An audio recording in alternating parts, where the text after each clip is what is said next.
এরকম ভাবে 1998 সালে তোমার দিদি কার কাছ থেকে সিম্বল নিয়ে লড়াই করেছে, হ্যান করেছে, এই কথা বলে আমি জবাব দেওয়ার প্রয়োজন বোধ করি না। আমার নামে মিথ্যাচার হয়েছে, আমাদের পার্টির নামে মিথ্যাচার হয়েছে, সুতরাং এই মিথ্যাচারের জবাব আমি আইনের মাধ্যমে।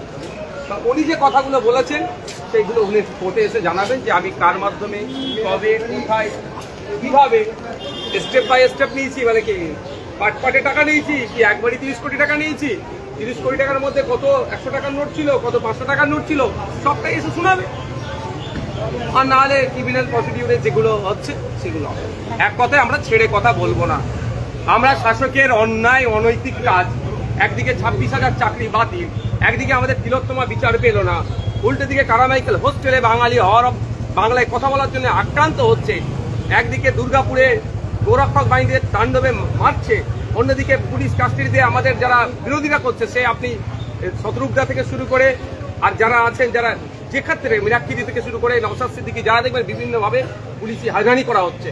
আর উল্টো দিকে এই হয়রানি করে যখন আমাদেরকে আটকাতে পারছে না, আমাদের নামে মিথ্যাচার করে সামাজিকভাবে আমাদেরকে অপদস্থ করার চেষ্টা করছে। তো এই অপদস্থের জবাব আমি আমাদের কালো কোর্টের মাধ্যমে, আইনের মাধ্যমে বুঝে নেব। ইঞ্চিতে বুঝে নেওয়া হবে, একটুও ছাড় দেওয়া হবে না। যে অসত্য কথা বলেছে সেই অসত্য কথার জবাব আমি আইনের মাধ্যমে নেব। এখন 26 নির্বাচন তো সামনে, তার আগে কি মনে করছেন যে নির্বাচনের জন্য এই অসত্য কথা বলা? দেখুন আমার সাথে নির্বাচনের আগে কি এটা হাতিয়ার করতে? দেখুন আপনাকে বলি, আমার সাথে পেরে উঠতে পারছে না। আমার নামে একাধিক ধারায় একাধিক মামলা দিয়েছে।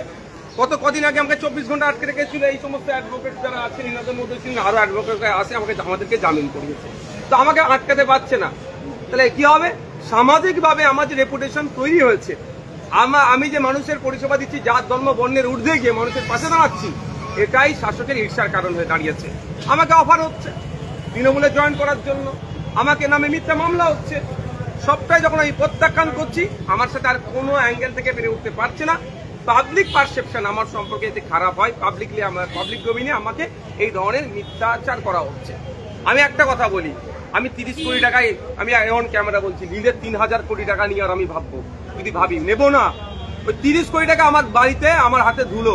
আমার বাড়িতে প্রত্যেক বছর 1 কোটি টাকা শুধু কাঠ পুড়াই আমরা, কাঠ রান্নার জন্য। কোন ক্যামেরা বলছি, 1 কোটি টাকার কাঠ লাগে আমাদের বাড়িতে, যে ভক্তবৃন্দরা আসে তাদের খাওয়ানোর জন্য। 30 কোটি টাকায় নওশাদ হাত দেবে?